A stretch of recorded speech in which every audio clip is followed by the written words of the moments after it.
مکتب عشق کے دستور نرالے دیکھے، چھٹی اس کو نہ ملی جس نے سبق یاد کیا۔ جب ہم نے کلمہ پڑھ لیا، اللہ تعالیٰ کی اطاعت کا عہد و پیمان کر لیا، حضور پاک صلی اللہ علیہ وسلم کی رسالت کا ہم نے اظہار کر دیا، اقرار کر لیا، اب ہمارے ذمے ایک ذمہ داری یہ لگی، مرتے دم تک ہم اللہ کی اطاعت اور عبادت کرتے ہیں۔ اور عبادت نام صرف روزہ، نماز، حج اور زکوٰۃ کا نہیں ہے، بلکہ عبادت اور طاعت نام ہے اور حقیقت اطاعت کا۔ اور اطاعت صرف روزہ، نماز، حج، زکوٰۃ میں نہیں ہوتی، بلکہ اطاعت نظر جھکانے میں بھی ہوتی ہے، اطاعت زبان کو قابو میں رکھنے میں بھی ہوتی ہے، اطاعت صحیح چلنے میں بھی ہوتی ہے، اطاعت صحیح اخلاق کے ساتھ زندگی گزارنے میں بھی ہوتی ہے، اطاعت دکان میں بیٹھ کر صحیح ترازو سے تولنے میں بھی ہوتی ہے، اطاعت صحیح ناپنے میں بھی ہوتی ہے۔ غرض یہ کہ اللہ تعالیٰ نے جتنے احکام بندوں کو دیے ہیں، ان تمام احکام میں اللہ تعالیٰ کے حکموں کو بندہ پورا کرے، اس کی اطاعت کرے، اس کا نام عبادت ہے۔ تو یہ عبادت زندگی بھر کا مشغلہ ہے۔ جب نماز پوری کر لی، نماز پڑھ لی ہم نے، اب اس کا مطلب یہ کہ فجر تک غافل نہیں اور کچھ بھی کرے نہیں۔ اب ہم سوئیں ایسے جیسے آقا صلی اللہ علیہ وسلم نے ہمیں سونے کا حکم دیا، ہم اٹھیں ویسے جیسے آقا صلی اللہ علیہ وسلم نے ہمیں اٹھنے کا طریقہ بتایا، ہم استنجا کریں ویسے جیسے آقا صلی اللہ علیہ وسلم نے ہمیں طریقہ بتایا، ہم استنجے سے نکلیں ویسے جیسے آقا صلی اللہ علیہ وسلم نے نکل کے دکھایا، ہم وضو کریں ویسے جیسے آقا صلی اللہ علیہ وسلم نے ہمیں وضو کر کے دکھایا، پھر ہم نماز فجر کی نماز کے لیے گھر سے نکلیں اس طرح جیسے نکلنے کا اللہ نے طریقہ بتایا۔ غرض یہ کہ ایک لمحہ مومن کی زندگی کا ایسا نہیں ہے جس میں اللہ تعالیٰ کی اطاعت اس کی طرف متوجہ ہو، جس میں اللہ کا حکم بننے کی طرف متوجہ ہو، ایک لمحہ بھی ایسی ہے جس کو اللہ پاک نے قرآن پاک میں فرمایا وَاعْبُدْ رَبَّكَ حَتَّىٰ يَأْتِيَكَ الْيَقِينُ، آپ اللہ تعالیٰ کی عبادت کرتے رہیں یہاں تک کہ آپ کو موت آ جائے، یعنی موت تک ہمیں اللہ کی عبادت کرتے ہیں۔ حضرت ابوبکر صدیق رضی اللہ تعالیٰ عنہ مدینہ طیبہ میں تھے اور ان کو پتہ چلا کہ اللہ کے روح خصوص کا وصال ہو گیا، بس سینہ عجیب کھلا رہا تھا ہمارے من کے۔ اللہ کے محبوب صلی اللہ علیہ وسلم کے حجرے مبارکہ میں تشریف لائے اور محبوب صلی اللہ علیہ وسلم کے چہرے سے چادر ہٹائی، پیشانی کو بوسہ دیا اور فرمایا طبت حیا و طبت میتا، آپ نے بہت اچھی زندگی گزاری اور آپ نے بہت اچھی موت پائی۔ صحابہ کرام غم میں نڈھال تھے اور عجیب، بالکل حالت عجیب تھی۔ حضرت ابوبکر صدیق رضی اللہ عنہ تمام کو مسجد نبی میں جمع کیا، منبر رسول صلی اللہ علیہ وسلم پر بیٹھے اور فرمایا الا ان لوگوں باخبر ہو جاؤ، من کان یعبد محمدا فإن محمدا قد مات، ان لوگوں باخبر ہو جاؤ جو محمد صلی اللہ علیہ وسلم کی عبادت کرتا تھا اب وہ سوچ رہے ہو کس کی عبادت کرنی ہے، اس لیے کہ ان سے انتقال ہو گیا۔ ومن کان یعبد اللہ فإن اللہ حی لا یموت، اور جو اللہ کی عبادت کرتا تھا اللہ کا تھوڑا انتقال ہوا، اللہ تو حی قیوم ہے، ان اللہ حی لا یموت، اللہ حی زندہ ہے اور ان کو کوئی موت نہیں، وہ کوئی مرنے والے نہیں، ہم تو ان کی عبادت کرتے تھے لہذا عبادت پر لگے رہے۔ تو حضرت ابوبکر صدیق رضی اللہ عنہ کا یہ خطبہ اور اللہ حضرت ابوبکر صدیق رضی اللہ عنہ کی تقریر صحابہ کرام کے اندر انہوں نے ہمت باندھی کہ واقعی جس اللہ کی ہم عبادت کرتے تھے حضور پاک کے زمانے میں، اللہ کی ہم خاتمہ کیسے دنیا سے چلے گئے عبادت کرتے ہوئے اللہ کی، لیکن جس اللہ کی ہم عبادت کرتے تھے وہ حی قیوم ہے، ان کی عبادت کل بھی کرتے تھے، آج بھی کرنی اور کل بھی کرنی، لہذا ہم کو ایک تسلی ملی۔ بہرحال مومن بندہ کبھی بھی اپنے آپ کو یہ نہ سمجھے کہ میں فارغ ہوں، کبھی بھی اپنے آپ کو یہ نہ سمجھے فارغ ہوں۔ جو طلبہ عزیز دور حدیث سے فارغ ہوتے ہیں اور جو آج کل تو باقاعدہ کارڈ چھپواتے ہیں اور کارڈ کے مضامین بھی بڑے عجیب غریب ہوتے ہیں اور پھر کہتے ہیں کہ مجھے فراغت کا موقع مل رہا ہے، فراغت نہیں اب مشغولیت کا موقع مل رہا ہے، آپ کو فراغت نہیں ہوئی، فراغت نہیں ملی، اب آپ مصروفیت مشغولیت بڑھ جائے گی، فراغت کہاں؟ تو اللہ رب العزت نے مومنوں کو یہ حکم دیا محبوب صلی اللہ علیہ وسلم کے ذریعے کہ آپ اللہ کی عبادت کرتے رہیں یہاں تک کہ آپ کو موت آ جائے، یعنی مرتے دم تک اللہ کی عبادت کرنی ہے۔ اللہ رب العزت نے مومن بندے کو کچھ ٹرننگ پوائنٹ دیے ہیں، یہاں جہاں سے انسان اپنی زندگی میں کچھ تبدیلی لا سکتا ہے۔ ان میں سے ایک ٹرننگ پوائنٹ ہے حج۔ ایک بندہ غفلت کی زندگی گزارتا ہے اور رات کو سونے سے پہلے اس کو ندامت ہوتی ہے، یہ سونے کے بعد اٹھتا ہے، اسے احساس ہوتا ہے یہ میری زندگی میں گزر رہی ہے، یہ ٹھیک نہیں ہے۔ اس نے کہا پیارے اللہ آج سے مجھے اچھی زندگی گزار دی۔ اب وہ اپنی نگاہوں کو جھوٹا جھوٹا لے کے چل رہا ہے، دوست احباب کی محفل سجی ہوئی ہے، سب بلا رہے ہیں، کہہ رہے بھائی اذان ہو چکی ہے اور جماعت بالکل تیار ہے، مجھے نماز پڑھنے جانا ہے۔ کہہ رہے ارے تم کب سے صوفی بن گیا،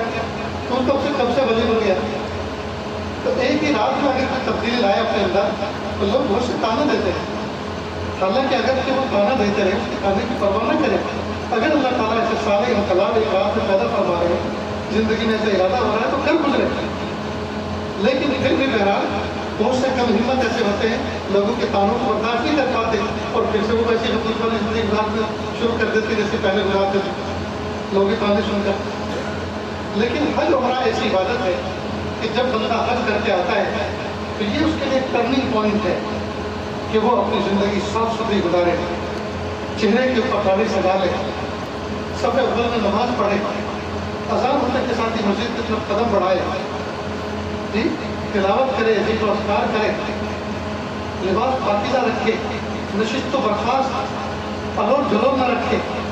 بلکہ باوقار لوگوں کے ساتھ بیٹھے، اذان ہونے سے پہلے پہلے نفل کو چھوڑ دے، سچ بولے، حق کی تائید کرے، حق والوں کے ساتھ دے، باطل کے ساتھ نہ رہے۔ یہ اگر صالح انقلاب اپنی زندگی کے اندر لے آتا ہے حج کے بعد عمرے کے بعد، کوئی بھی مائی کلام اس کو تانا دینے والا نہیں ہے، اس لیے کہ سب جانتے ہیں کہ اللہ کا گھر دیکھ کر آیا ہے، کہ اللہ کے گھر کے چکر لگا کر آیا ہے، یہ تو سدھر کر آیا ہے۔ اور حج تو ہے ہی ایسی چیز، عمرہ تو ہے ہی ایسی چیز کہ بندہ وہاں سے آتا ہے تو بدل کر آتا ہے۔ کیونکہ اس مجلس میں بہت سارے وہ لوگ ہیں جو حج کر کے آئے ہیں، خود ہی آج حج پہ گیا تھا تو میں اپنے دل سے زیادہ مخاطب ہوں۔ آپ تو مجھ سے کسی بڑے فاصلے پر بیٹھے ہیں لیکن میرا دل تو میرے منہ سے ایک بارش کے فاصلے پر ہے۔ میں اس سے مخاطب ہوں کہ ہم اپنی زندگی کے اندر ایک صالح انقلاب پیدا کریں۔ میدان عرفات میں 9 ذی الحجہ کو غروب آفتاب کے وقت بلکہ غروب آفتاب کے بعد، جبکہ آج یہاں مغرب کی نماز نہیں پڑھنی، آج اللہ پاک نے تمام حجاج کو بلایا ہے مزدلفہ کے میدان میں، لہذا صبح صادق سے پہلے پہلے جب بھی وہاں پہنچ جائیں پہلے مغرب پڑھیں اس کے بعد عشاء پڑھیں۔ آج مغرب کی نماز حاجیوں کو عرفات میں نہیں پڑھنی، 9 ذی الحجہ تو غروب آفتاب کا جبکہ دن بھر رویا دھویا اللہ کے سامنے معافی مانگی۔ اگر کوئی بندہ یہ سوچے غروب آفتاب کے وقت کہ میرے اللہ نے مجھے معاف کیا کہ نہیں کیا تو اللہ تعالیٰ اس سے سخت ناراض ہوتے ہیں اور کہتے ہیں تو ہوتا کون ہے یہ سوچنے والا میرے بارے میں کہ میں نے معاف کیا کہ نہیں کیا؟ آج میں نے رحمت کا دریا بہایا تھا، سب کو 2 ماہ میں پاک کر دیا، جب تیرے گناہ بڑے نہیں میری رحمت پڑی، جاؤ بخشے بخشائے مزدلفہ کی طرف سے۔ تو کتنی بڑی فضیلت ملتی ہے۔ تو اللہ پاک نے ایسا کر دیا جیسا کہ ماں کے پیٹ سے وہی پیدا ہو جائے۔ اللہ اکبر۔ لیکن افسوس کی بات ہے دوست، افسوس کی بات یہ مضمون میں نے دوسرے دن مینا کے اندر بھی بیان کیا اور 3-4 دن کے بعد عزیزیہ میں جہاں حج کے نتیجہ افرادوں کی بڑی بلڈنگیں ہیں، بہت بڑا قافلہ حاجیوں کا وہاں ٹھہرا ہوتا ہے، وہاں بھی بہت سی بلڈنگوں بیان کے لیے جانا ہوا تو میں نے اپنا سبق وہاں بھی سنا ہے۔ میں نے کہا میں کسی کو پن آؤٹ کر کے یہ بات نہیں کہہ رہا، کسی کو دیکھ کے یہ نہیں کہہ رہا کہ آپ جو ہے بگڑے ہوئے ہیں اور آپ کے اندر آپ اللہ رب نے سب کو 2 ماہ سے پاک کر دیا، جب گارنٹی طور پر اللہ تعالیٰ نے آپ کو عرفات کے میدان میں معاف کر دیا، میں کون ہوتا ہوں آپ کو برا کہنے والا؟ لیکن ایک بات تو محسوس کر سکتا ہوں کیا آپ اپنی زندگی میں تبدیلی لائی؟ دوستو عجیب بات، بہت سارے لوگ ٹی شرٹ پہن کے گھومتے پھر رہے ہیں،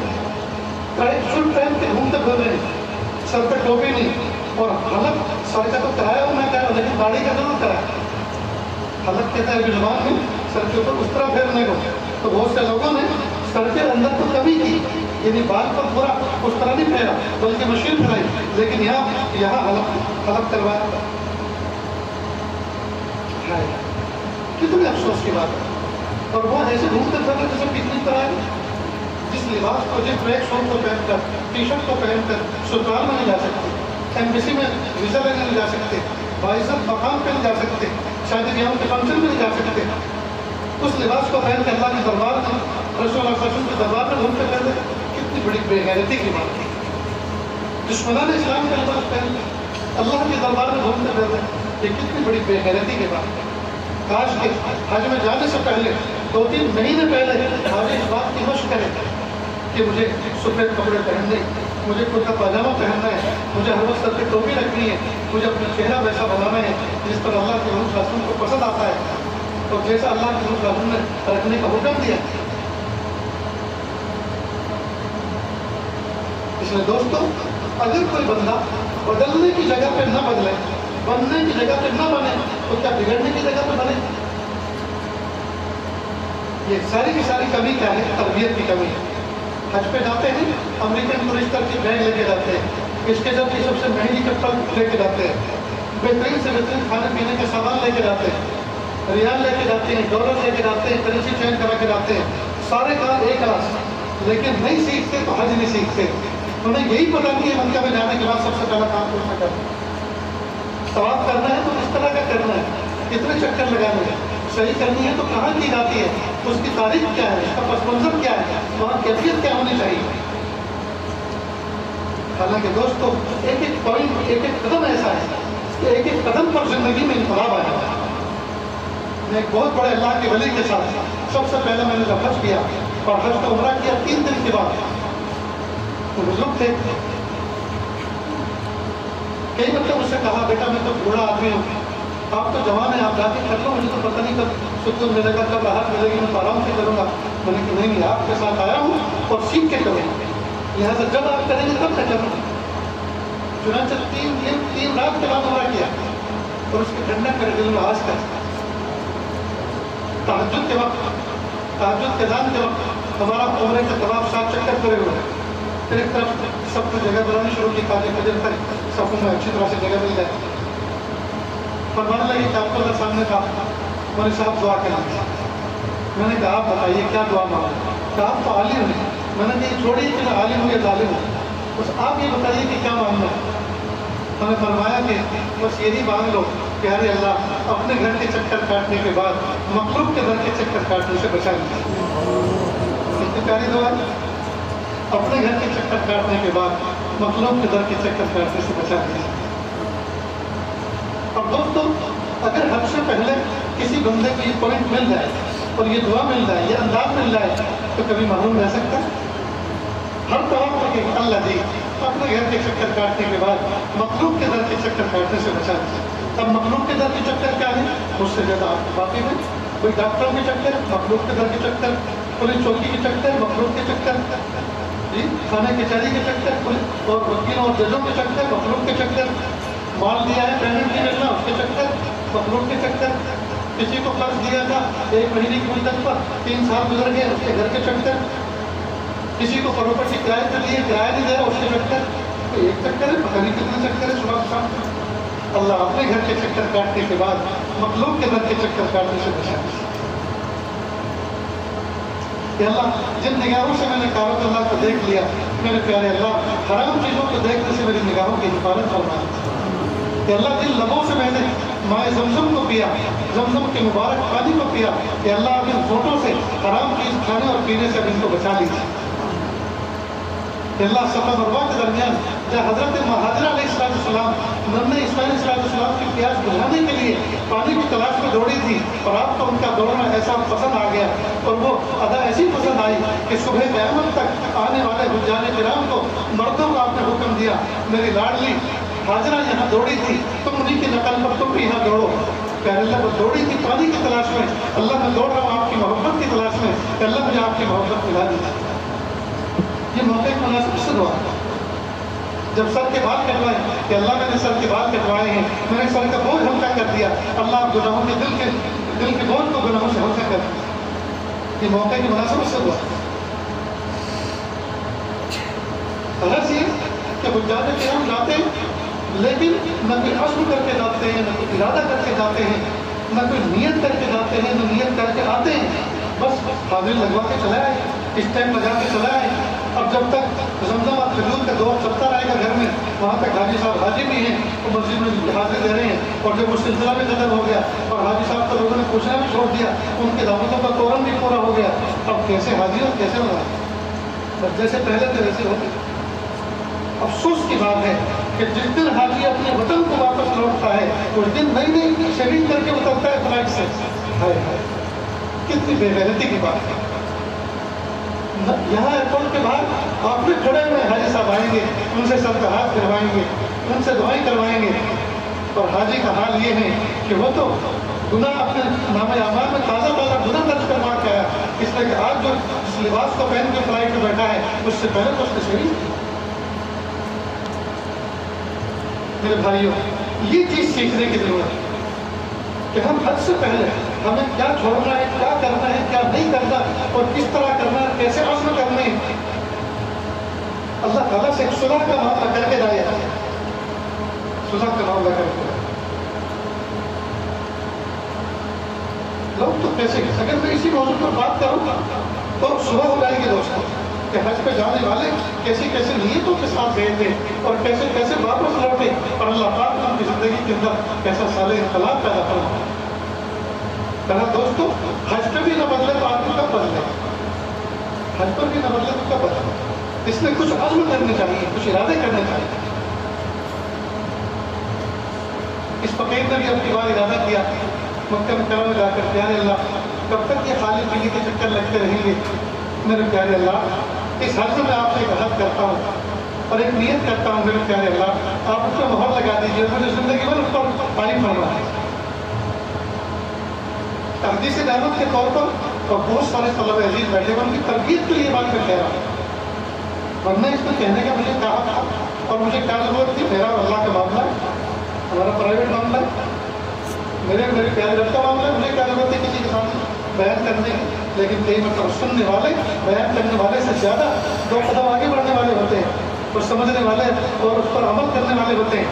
اس لیے تربیت کے طور پہ یہ بات ہے۔ بہت زمانے سے میرا معمول تھا کہ میں 5 پارے قرآن پاک کی تلاوت روزانہ کرتا ہوں، لیکن اس حد پر جب میں گیا مئی کی 31 تاریخ کو پہنچا مکہ مکرمہ، اور 31 تاریخ کو میرے 5 پارے کی ترتیب سے قرآن پاک پورا ہوا،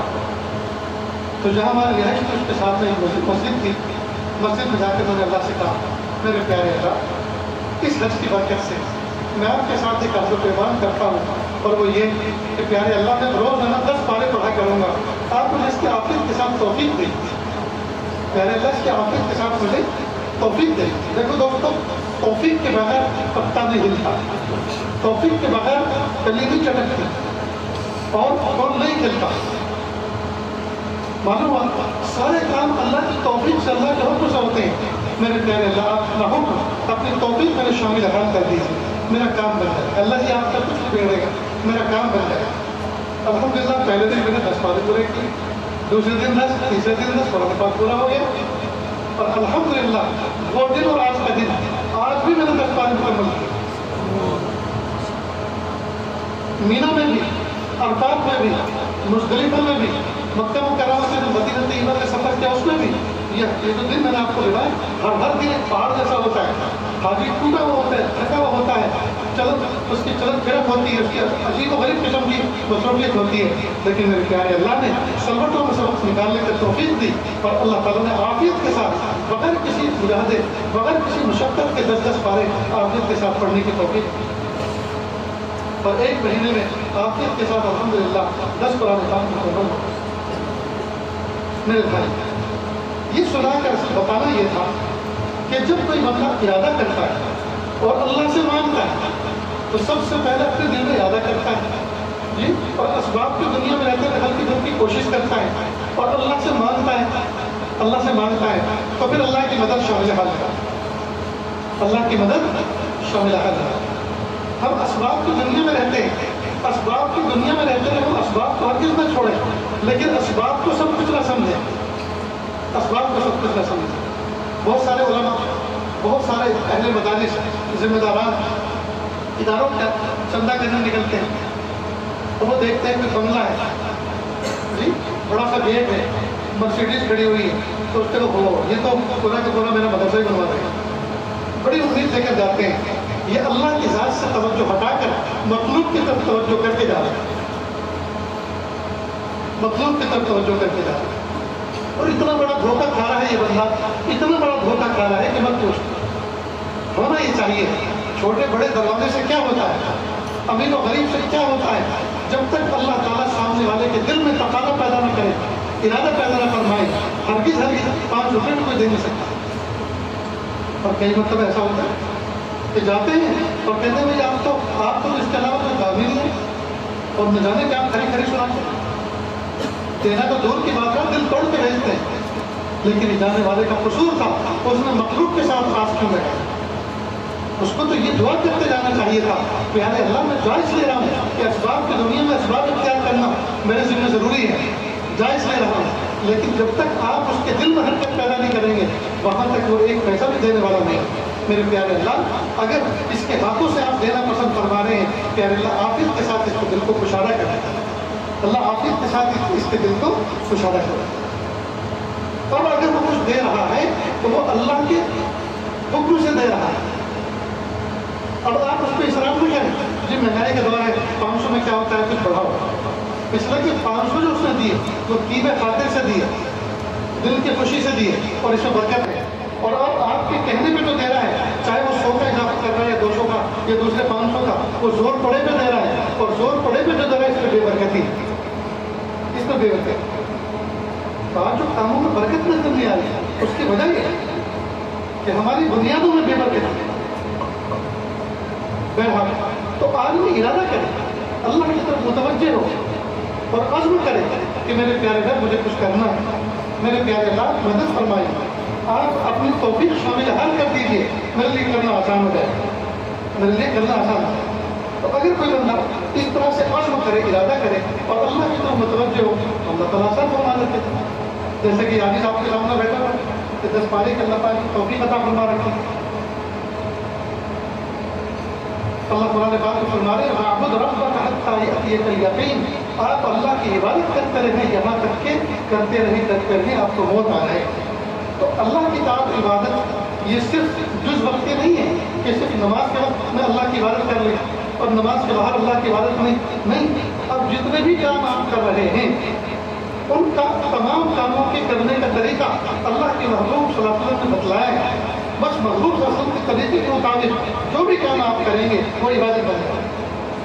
وہ عبادت بن جائے۔ کھانا محبوب کے طریقے کے مطابق کھائیں گے، کھانا عبادت، چپل محبوب کے طریقے کے مطابق پہنیں گے، دائیں میں پہلے بائیں میں بعد میں، یہ چپل پہننا عبادت، نکالیں گے محبوب کے طریقے کے مطابق، بائیں سے پہلے دائیں سے بعد میں نکالنا عبادت، ٹوائلٹ میں جائیں گے اور جائیں گے محبوب کے طریقے کے مطابق، بائیں سے پہلے دعا پڑھ کر بائیں سے پہلے جائیں گے، دائیں بعد میں لے جائیں گے، یہ ٹوائلٹ میں جانا عبادت، اور نکلنا سنت کے مطابق نکلیں گے تو نکلنا عبادت۔ اور بات جائیے مومن کی زندگی صبح سے شام تک یہ عبادت سے جو ہے عبارت، ساری کی ساری زندگی مومن کی عبادت، لیکن یہ عبادت کب بنے گی؟ جب کہ ہم اس کو سیکھیں، جب کہ ہم اس کو سیکھیں کس موقع کی عبادت کس طرح سے کی جاتی ہے، کس موقع پر کون سا عمل کس طرح انجام دیا جاتا ہے۔ شادی کرنا ہے، نکاح کرنا ہے تو نکاح کیسے انجام دیا جائے، بچے کا عقیقہ کرنا ہے تو عقیقہ کیسے انجام دیا جائے،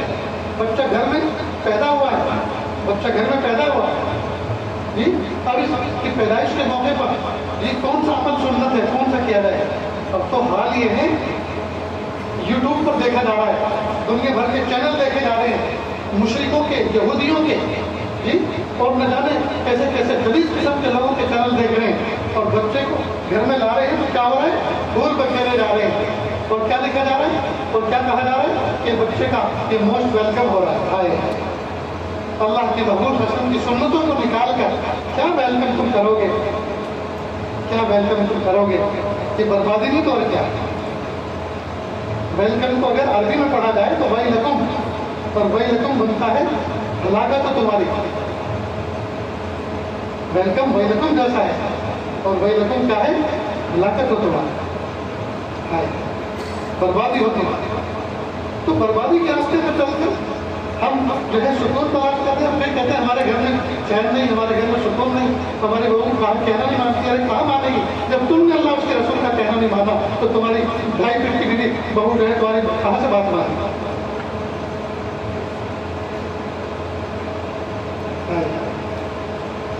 اس لیے دوستو اللہ تعالیٰ کی عبادت کا جو حکم ہے اللہ پاک نے دیا ہے، ہم کس طرح سے کون سی عبادت انجام دیں اس کا طریقہ کیا ہے، مشورہ ہونا چاہیے. علماء صلاح سے پوچھنا چاہیے ہم یہ کام انجام دینے جا رہے ہیں، اس کام کو کس طرح سے انجام دیں.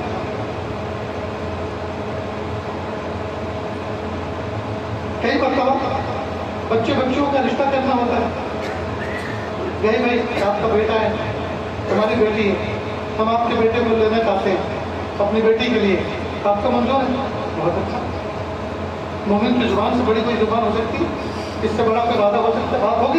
ہوگی ممی.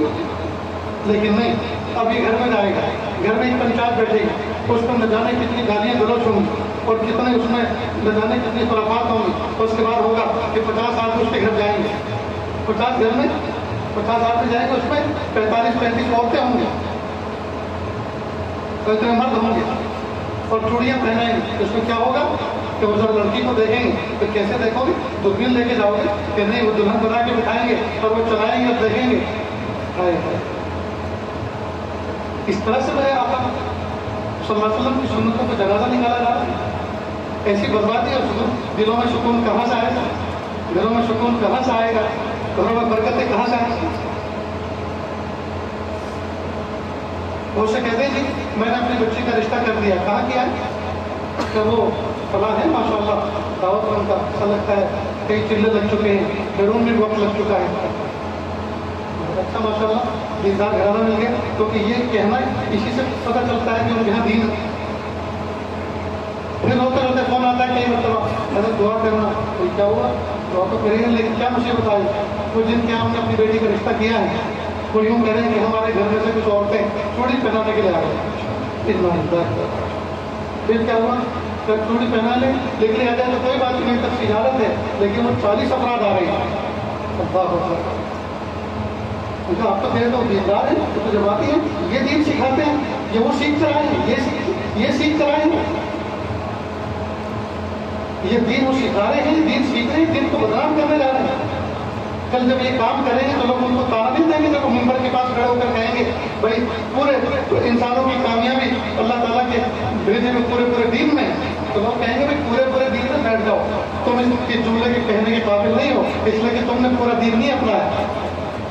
تم نے تو کچھ چھوڑا کچھ اپنایا، تم تو دھوکہ دے رہے ہو. کوئی دامن پکڑ کے بٹھا نہیں دے گا.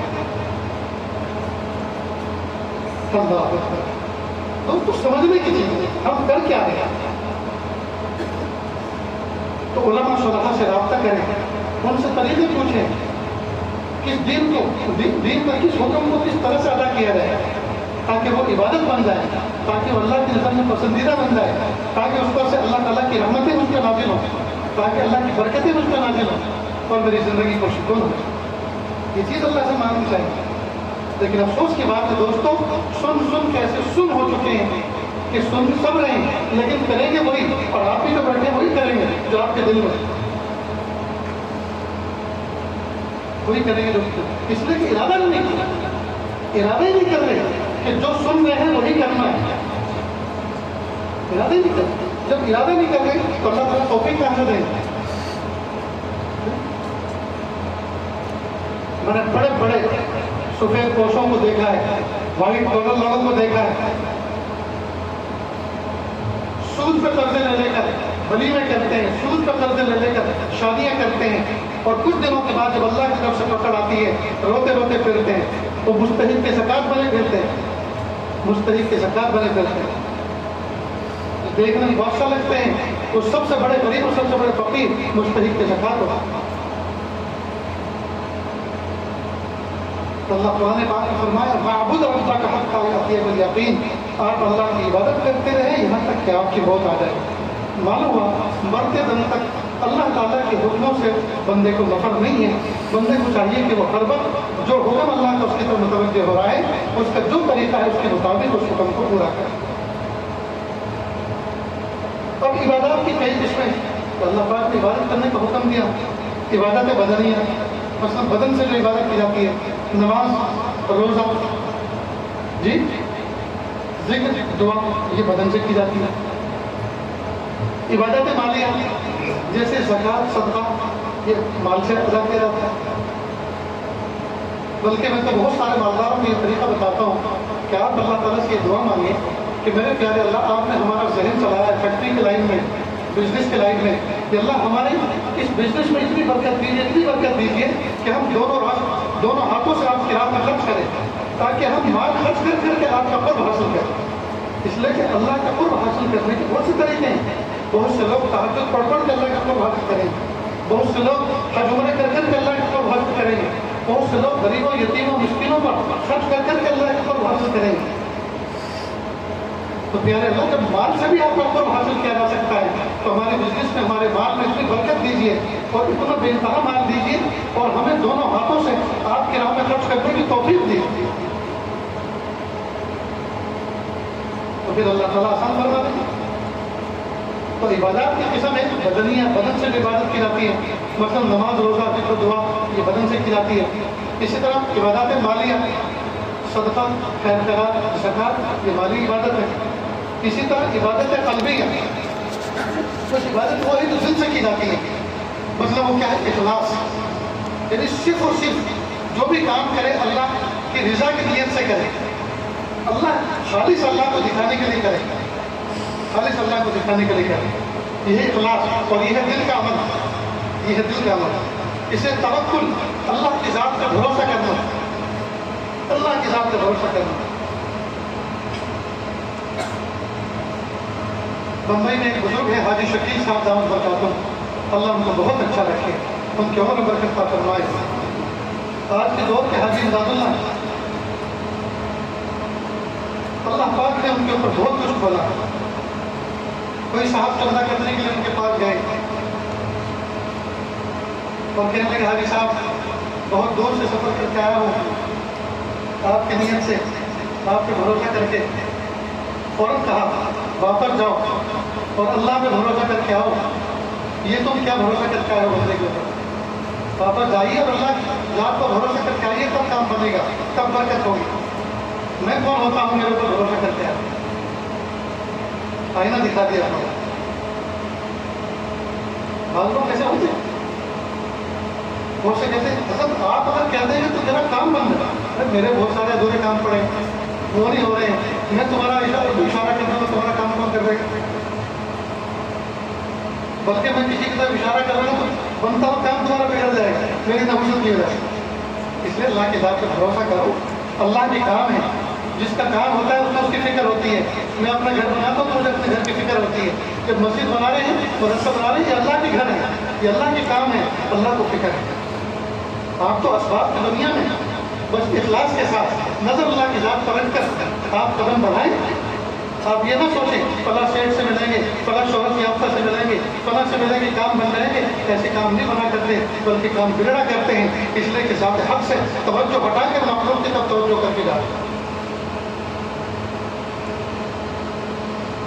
اور عبادت قلبیہ میں اخلاص پیدا کرنا، یعنی جو بھی کام کریں اللہ کی رضا کے لیے کریں، توکل پیدا کرنا، یعنی اللہ کی ذات سے بھروسہ کر کے کوئی قدم اٹھانا۔ اس طرح شکر کے جذبات سے زندگی گزارنا، شکر کے جذبات کے ساتھ کوئی بھی نعمت کھائے کہ میرے پیارے اللہ آپ کا شکر، آپ نے یہ نعمت کھا پڑی۔ ہمارے دادا شیخ حضرت خواجہ غلام رحمت نقشبندی رحمۃ اللہ علیہ فرماتے ہیں کہ اس زمانے کی بات ہے جب ابھی پیٹرول نہ نکلا تھا، سعودی میں پیٹرول نہیں نکلا تھا اور غربت کی فاتح تھے، نہ جانے نواب حیدرآباد نے کتنے اربوں کو اپنے یہاں ٹھہرا رکھا۔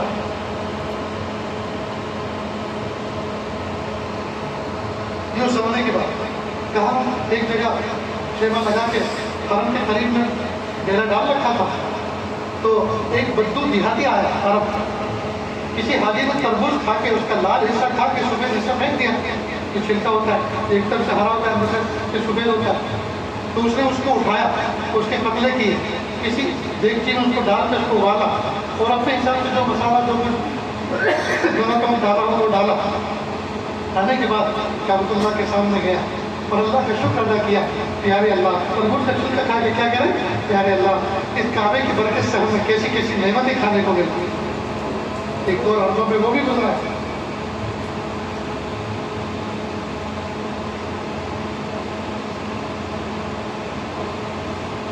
اللہ تعالیٰ نے ایسے غریبوں اور ایسے شکر گزاروں کی کیا سنی کہ اللہ رب العزت نے اس زمین کو مال مال کر دیا۔ اصل تو اللہ کے محبوب صلی اللہ علیہ وسلم کی مجاہدیں، صحابہ کرام کی مجاہدیں اور ان کی برکتیں ہیں کہ انہوں نے جو مجاہدے کیے جی ان کی برکتوں سے اللہ پاک نے اس زمین کو جی بہتے سونے سے مالا مال کر دیا، جامد سونے سے مالا مال کر دیا۔ شکر کے جذبات کے ساتھ بندہ زندگی گزارے، جب بھی کوئی نعمت ملے فوراً شکر کرے۔ گھر والوں کا ہم مزاج بنائیں، گھر میں واشنگ مشین آئے، واشنگ مشین خرید کے لائیں تو کہیں گے دیکھو کل تک تھپکی بجاتی تھی، برش سے رگڑتی تھی، کپڑے بھی خراب ہوتے تھے، ہاتھ بھی دکھتے تھے جی، اب اللہ پاک نے مشین عطا فرمائی ہے، اب ایسا کرو 2 رکعت نماز پڑھ کے اس کا پلگ آن کرو، اس کا سوئچ آن کرو، 2 رکعت نماز پڑھ کے اللہ کا شکر ادا کرو۔ اور بہتر یہ ہے کہ جب تک یہ مشین گھوم گھوم کرتی رہے، چلتی رہے، آپ تصویر لے کر بیٹھے رہا کریں تاکہ یہ وقت قیمتی بن جائے۔ تو اگر ہم اپنے بچوں کو، اپنے گھر والوں کو اس طرح کا شکر کا مزاج سکھائیں گے، بتائیں گے تو اللہ پاک کیسی نعمتیں نازل فرمائیں۔ قرآن پاک نے فرمایا لئن شکرتم لأزیدنکم، اگر تم شکر کرو گے تو ہم تمہاری نعمتوں میں اضافہ کریں گے۔ اسی طرح صبر کہتے ہیں اللہ تعالیٰ کے فیصلوں پر جم جانا، شکوہ نہ کرنا، کوئی تکلیف آئی، کوئی پریشانی آئی، شکوہ شکایت نہ کرنا، اپنی بیماریوں کو بیان کرنا نہ کرنا۔ کسی آدمی کو بخار ہے، کیا حال ہے، اجی پوچھو مت، بخار نے توڑ کے گر دیا، بخار نے توڑ کے گر دیا،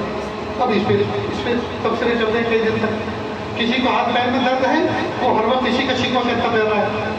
کسی کو کوئی اور تکلیف ہے، ہر وقت اسی کا شکوہ کر رہا ہے۔ رابعہ بصریہ رحمۃ اللہ علیہ